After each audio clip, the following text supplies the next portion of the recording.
Peace Center right here in Abuja, Smart Ma Chongo. And my next question is: are there stages of depression that a person goes through before they finally decide that it is time to leave?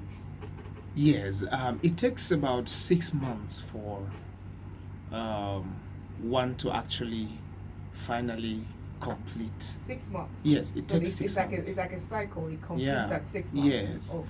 All right. Apart from the fact that we have other ones that it could just trigger at once and you're just overwhelmed, and it also depends on our resiliency and the people we surround ourselves with.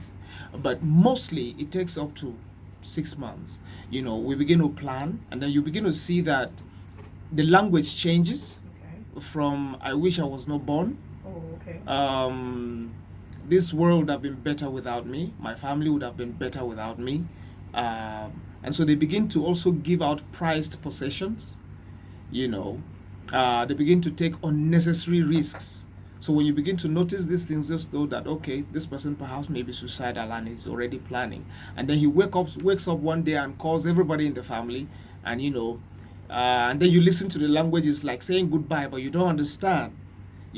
So these things, they're there, and they are signs that really this person may be suicidal. So if we don't watch it and if we don't help, he or she may complete it. Okay. But truly, men are more completers than women. Men are more completers than women. Yeah. Why is that? I think we are just men are more aggressive than women. Women will want to weigh other options, look at their children, look at other things before they complete. And mostly, I think suicide is mostly completed, even in women, mostly completed within the range of 15 to 19 years.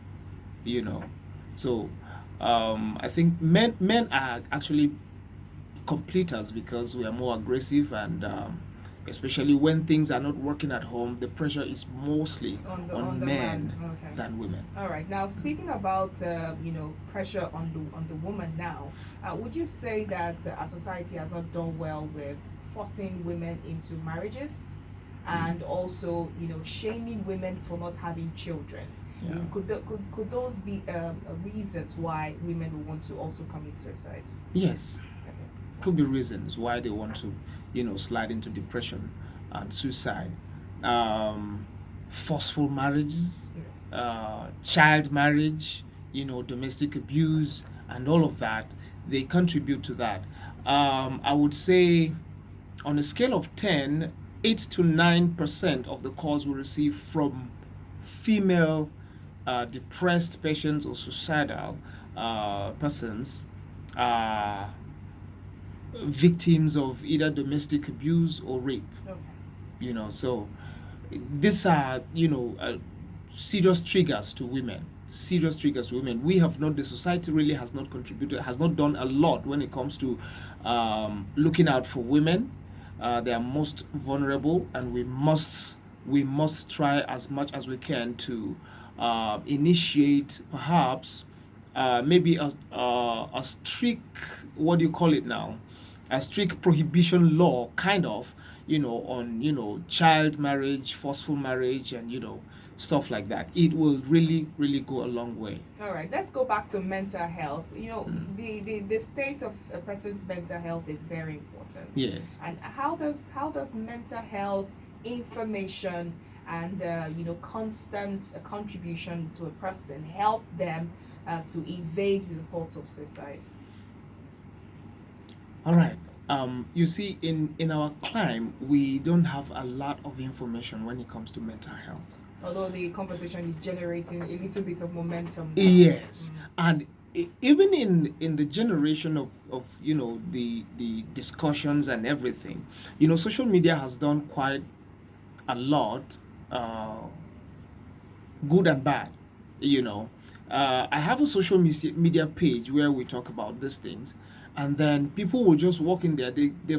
I think they've barred my page for, I can't remember how many times now, because there are issues like in journalism there is responsible reporting of yes. cases like that. Yes. But people just go pick those stuff, as raw as the files are, they post it online like that, and that could be a trigger for someone. Okay.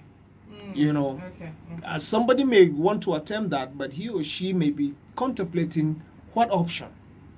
But seeing that just suggests to them, okay, this may be the best option for me to do that. You know, so, but I think the conversation is really, really helping. People are now able to know that this is more medical than spiritual and are reaching out for help. So I think we're going somewhere. Okay, well, are you saying that reporting suicide might trigger someone else to commit suicide? No, Okay. it depends on how you report it. Oh, okay. Now, when you report suicide, you don't report or how do I put it now? You don't report how the act was committed. Okay.